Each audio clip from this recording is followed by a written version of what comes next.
नमस्कार दोस्तों, टेक्नीशियन की वैकेंसी अभी दोबारा से रीओपन हो गई है। वैकेंसी को बढ़ा करके यहाँ पे दे दिया गया है और पुराने नए स्टूडेंट सभी के लिए, पुराने वाले स्टूडेंट क्या है वो इसमें लिंक में अपडेट कर सकते हैं और नए वाले स्टूडेंट अप्लाई कर सकते हैं। तो यहाँ पे हम सभी के बारे में जानेंगे, सैलरी टेक्नीशियन की पूरी डिटेल जानेंगे। ईयरली जो अनाउंस मिलते हैं उनके बारे में बताऊँगा, हॉस्पिटल सुविधा बच्चों के पास अदर के बारे में बताएंगे, ITI की ट्रेनिंग, +2 की ट्रेनिंग और ट्रेनिंग के अंदर डिफरेंस, ये सारी चीज़ों के बारे में हम यहाँ पर चर्चा करेंगे। तो यहाँ पर सबसे पहले ये आपके पास यहाँ पर आ जाता है।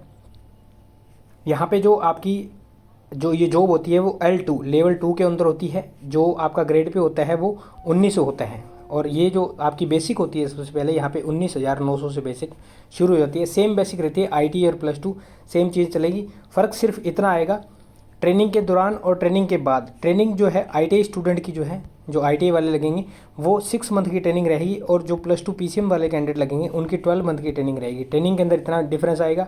ट्रेनिंग के दौरान सैलरी और आफ्टर सैलरी के अंदर फ़र्क ये रहेगा, जो ट्रेनिंग के दौरान आपकी सैलरी रहने वाली है उसके अंदर आपको बेसिक प्लस DA ये 2 चीज़ें दी जाएगी। बाकी की जो सुविधा होती है जैसे HRA, TA, रिस्क, NDA कुछ नहीं दिया जाएगा, सिर्फ ये 2 चीज़ें मिलेगी।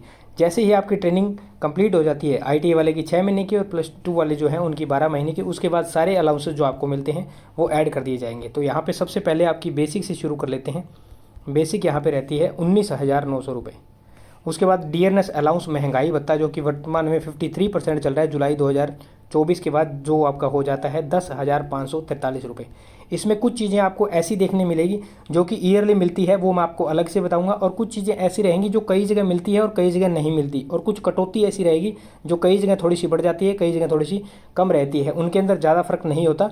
तो जो कटौती होती है उनके अंदर तो आपका 100 से 150 रुपये का फ़र्क रहेगा ज़्यादा से ज़्यादा। और जो आपकी ये जो अलाउंसेज होते हैं इनके अंदर थोड़ा सा फ़र्क आपको मिल सकता है कि 4 से 5,000 रुपये का, या उससे भी ज़्यादा फ़र्क मिल सकता है सिटी के हिसाब से, क्योंकि XYZ सिटी होती है उसमें HRA का डिफरेंस आ जाता है, वो भी एक बहुत बड़ा डिफरेंस हो जाता है। और कई जगह क्या होता है, जो रिस्क अलाउंस होता है वो कई डिपार्टमेंट्स के अंदर मिलता है, कई डिपार्टमेंट्स के अंदर नहीं मिलता। तो ये भी बहुत बड़ा डिफरेंस हो जाता है। 4 से 5,000 रुपये की सैलरी के अंदर यहाँ आपको फ़र्क देखने को मिल सकता है। किसी कैंडिडेट की 4,000 रुपये कम और किसी की 4,000 रुपये फालतू। बेसिक यहाँ पे 19,900 रुपये, DA 10,547 रुपये, HRA हाउस रेंट अलाउंस, यदि आप रेलवे का क्वार्टर नहीं लेते हैं तो आपको हाउस रेंट अलाउंस मिलता है 5,970 रुपये। वर्तमान में DA 50% क्रॉस कर गया है। एक प्लेलिस्ट यहाँ पे लगा दूंगा 50% DA क्रॉस करने के बाद क्या क्या उसमें बेनिफिट होते हैं, और रेलवे कर्मचारी या फिर अदर जो गवर्नमेंट जॉब के अंदर है उनके लिए यहाँ पे सारी सरकारी नौकरी नाम से प्लेलिस्ट है, उसमें सारी जानकारियाँ दी गई है। मैंने जो ये स्लैब लिया है DA वाला, ये 30% के हिसाब से लिया है, XYZ सिटी के हिसाब से, तो मैंने 30% लिया है। सिटी हो सकता है आपकी 20% वाली में आए, वाई में आए, हो सकता है आपकी जेड के अंदर आए, तो वहाँ आपका जो HRA है वो घट जाएगा।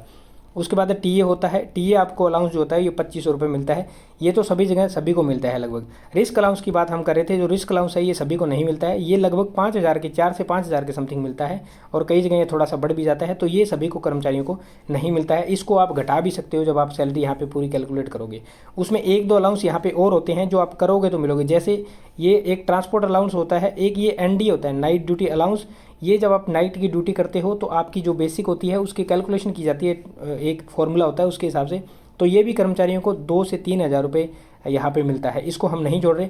एक होता है आपका NH का अलाउंस, NH नेशनल हॉलीडे का अलाउंस, जो कि अगर आप एक ड्यूटी करते हो, एक NH की ड्यूटी, टोटल यहाँ रेलवे के अंदर जितने भी NH आपके दिए जाते हैं, एक ड्यूटी करते हो तो उस एक ड्यूटी का NH आपको मिल जाता है। अगर नहीं करते हो तो आपकी उस दिन की वो NH में काउंट हो जाता है, नहीं मिलता है।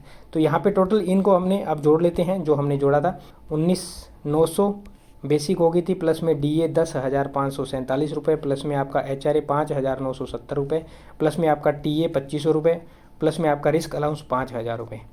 ये टोटल यहाँ पे जब आप इसको जोड़ोगे, मैंने इसके अंदर नाइट ड्यूटी नहीं जोड़ा है, NH नहीं जोड़ा है, ड्रेस अलाउंस नहीं जोड़ा है, चिल्ड्रन का नहीं जोड़ा है, कई सारी चीज़ें इसमें नहीं जोड़ी हैं। तो ये टोटल आपकी बन जाती है 43,917 रुपये। ये आपकी ग्रोस बन रही है यहाँ पे। अब इसके अंदर कटौती हम जोड़ते हैं, उससे पहले एक चीज़ बता दूँ आपको, CAA ईयरली अलाउंस मिलते हैं, वो उनके बारे में बता दूँ। DA, ठीक है, ये CA होता है, ये चिल्ड्रन एजुकेशन अलाउंस होता है CA।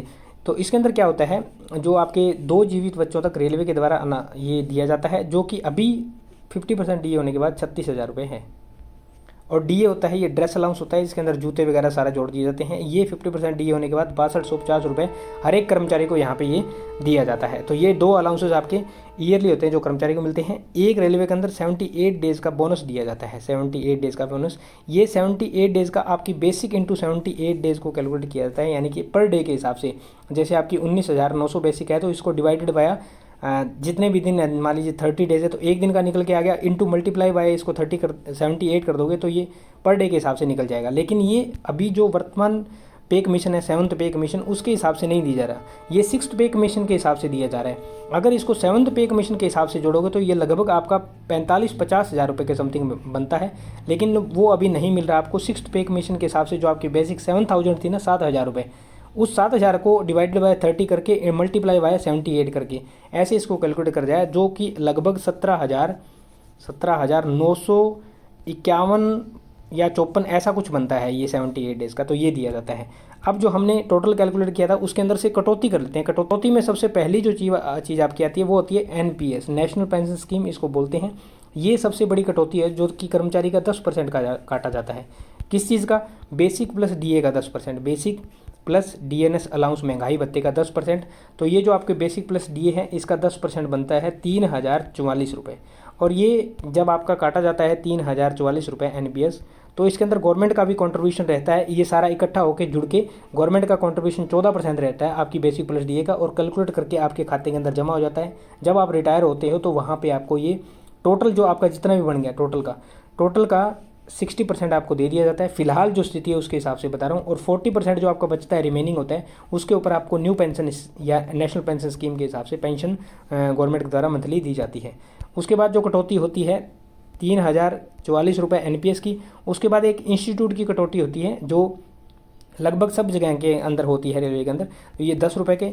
उसके बाद 10 से 20 रुपये की एक वेलफेयर की कोई स्कीम होती है, वहीं पे जो आपके कर्मचारी होते हैं उनके वेलफेयर के रिगार्डिंग जब रिटायरमेंट होती है या कोई फंक्शन वगैरह होता है तो उनके वेलफेयर के रिगार्डिंग उसमें प्रोग्राम वगैरह फंक्शन वगैरह कर लिए जाते हैं, तो वहाँ होता है 30 रुपये। यहाँ पर एक इंस्टीट्यूट होता है, उसके अंदर आपकी फ़ीस का ये ली जाती है।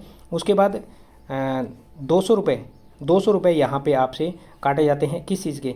ये अदर मिसलेनियस फंड के अंदर आता है जो कि काट दिए जाते हैं। अगर इन सभी को टोटल मिलाया जाए तो ये होती है आपकी 3294 रुपये। अब इसके अंदर अलग सुविधाएं मैं आपको बताता हूँ क्या क्या होती है। जैसे रेलवे के अंदर कई सारी डिपार्टमेंट जो होते हैं ना, वो मेडिकल के आपको अलाउंस दे देते हैं। मेडिकल के अंदर मेडिकल का 1000 रुपये, 5000 रुपये, 2000 रुपये मंथली अलाउंस। रेलवे में ऐसा नहीं होता। रेलवे के अंदर आपको हॉस्पिटल की सुविधा मिलती है। हॉस्पिटल के अंदर आप जाइए, अपना ट्रीटमेंट करवाइए, दवाई पानी जो लेना है वो ले लीजिए। ये आपको रेलवे के अंदर बहुत अच्छी सुविधा मिलती है। उसके बाद आपको एक सुविधा मिलती है, ये जो आपका ट्रैवलिंग का पास होता है ना, ट्रैवलिंग के पास की आपको सुविधा मिलती है, जिसके अंदर आप रिजर्वेशन के भी पास आपको मिलते हैं 3rd AC के, और जैसे जैसे प्रमोट होते हैं वो आपके 2nd AC, 1st AC में, और जो स्लीपर क्लास के पास होते हैं वो भी आपको पास की सुविधा मिलती है।